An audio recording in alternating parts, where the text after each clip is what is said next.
I want to, if we could quickly here, talk about the Georgia grand jury. The grand jury in Georgia investigating allegations that former President Trump tried to overturn the 2020 election. The grand jury released this statement. We find by a unanimous vote that no widespread fraud took place in the Georgia 2020 presidential election that could result in overturning that election. You appeared before that grand jury in November and were asked about a call that Georgia's Secretary of State said you made to him after the 2020 election. First, do you accept the grand jury conclusion? And do you have any regrets about calling the Secretary of State? And any concerns about perjury? No concerns about my testimony. The grand jury analysis that there was no widespread fraud in Georgia, I agree with that. I think the voting by mail had problems, but I found no evidence of widespread fraud, and I had to decide as a senator whether or not to validate the Georgia election. I thought it made sense to call up the Georgia Secretary of State, and I did, asked hard questions, but at the end of the day, I voted to certify the election results in Georgia for the 2020 election. Here's my favorite part of this effort to rewrite history by Lindsey Graham in a desperate attempt to put himself on the right side of history here. He says, I thought it was important to call up the Georgia Secretary of State. I asked hard questions, which is one way to describe what Lindsey Graham did, which was to imply that he wanted Georgia Secretary of State Brad Raffensperger to throw out legally cast ballots. And don't take my word for it, take the Republican Secretary of State's word. You described to the Washington Post a conversation you had with Republican Senator Lindsey Graham on Friday. You came away with the impression that he essentially wanted you to look for ways to toss out mail-in ballots. What exactly did he say to you? Well, he asked if the ballots could be matched back to the voters, and then I got the sense it implied that then you could throw those out. And he really would look at the counties with the highest frequent error of signatures. So that's the impression that I got. But we've got signature match in place. We have signature match when you request the ballot, absentee ballot, and then we have signature match when it comes in. And then with our new online absentee ballot portal, that has photo ID. And so we feel really confident that the election officials have done their job. And that's what they're charged to do, is do their job and make sure the signatures match. I just want to be clear on this, Mr. Secretary. You say Senator Graham wanted you to find ways to get rid of legally cast ballots because CNN asked him about these allegations. He denied them. He says that's ridiculous. His words, that's ridiculous.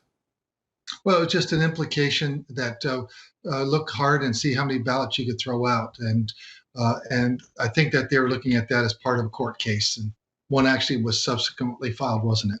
So when Lindsey Graham comes out here and pretends that what he was doing was asking hard questions, that certainly is one way to frame trying to get an election overturned. The very obvious fact, for anyone not named Lindsey Graham, is that he's just so far up Trump's ass that he was doing whatever he could to help the guy with the state that he lost. In fact, he was literally following Trump's lead, who was also out there doing the exact same thing. Remember, Trump was caught on tape also haranguing Raffensperger to find votes that didn't exist for the express purpose of anointing the loser of the election the winner. You should want to have an accurate election. And you're a Republican. We believe that we do have an accurate election. No, you don't. No, you don't. You don't have. Not even close. You're off by hundreds of thousands of votes. You know what they did, and you're not reporting it. That's a criminal offense, and you can't let that happen. That's a big risk to you and to Ryan, your lawyer. That's a big risk. But they are shredding ballots, in my opinion, based on what I've heard. And they are removing machinery, and they're moving it as fast as they can, both of which are criminal fines, and you can't let it happen, and you are letting it happen. I'm notifying you that you're letting it happen.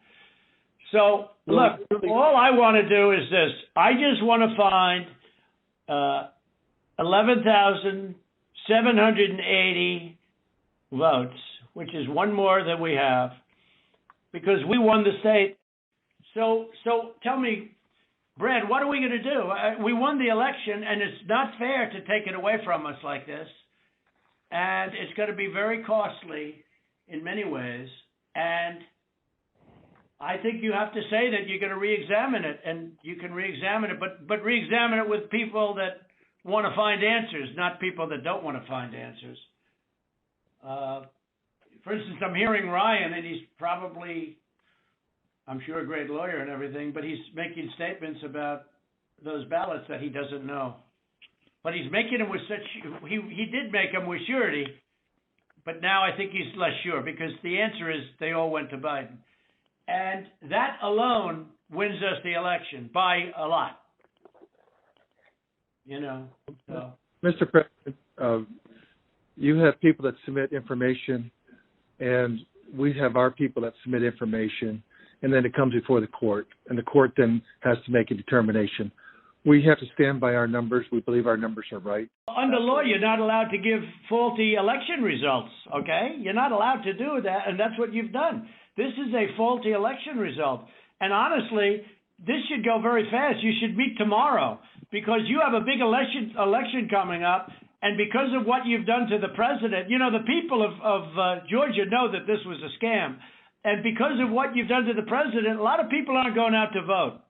And a lot of Republicans are going to vote negative because they hate what you did to the president. Okay? They hate it. And they're going to vote. And if you would be respected, really respected, if this thing could be straightened out before the election. You have a big election coming up on Tuesday. Although I guess we shouldn't be surprised that for someone like Lindsey Graham, all that time spent in Trump's colon would eventually wear off on him. And for any Republicans out there watching that and saying, well, Raffensperger hates Trump, so of course he wants him to fail.